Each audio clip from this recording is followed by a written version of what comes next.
Hello everyone, আমি প্রিয়াঙ্কা। শুভ সন্ধ্যা জানাই সকলকে।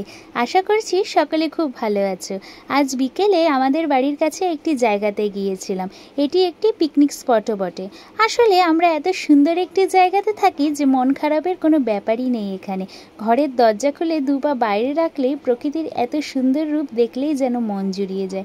চারিদিকে শুধুই সবুজ, মাথার ওপর খোলা আকাশ, পাহাড়, নদী, যেন এক স্বপ্নপুরী। আর আমাদের দুই ভাই বোনেরও খুব প্রিয় জায়গা এটি একটি গল্ফের ময়দান।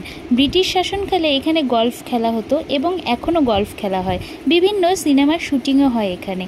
এই মাঠের পাশে একটি নদী আছে যেটির নাম চেল নদী। খুব বড় নদীটি, কোনো এক সময় তোমাদের ভিডিওতে দেখাবো। এই যে ভাই বোন, কত মিষ্টি সুন্দর একটি সম্পর্ক, সব সম্পর্কের ঊর্ধ্বে। আসলে আমরা পৃথিবীতে যাকেই ভালোবাসি সেই সম্পর্কটাই সবচাইতে বেশি ভালো লাগে।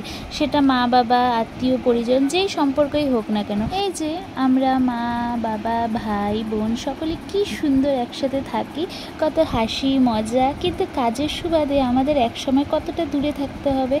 ভাই বোনের দেখা করার জন্য সময় বার করতে হবে।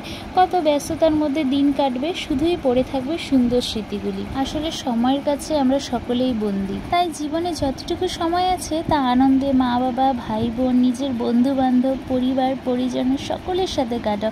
কারণ যখন তুমি একা থাকবে দেখবে এই সুন্দর স্মৃতিগুলি হাতছানি দিয়ে তোমাকে ডাকছে। তাই তো বলা হয়, জিন্দেগি এক সফর হে সুহানা, ইহা কাল ক্যা হো কিসনে জানা।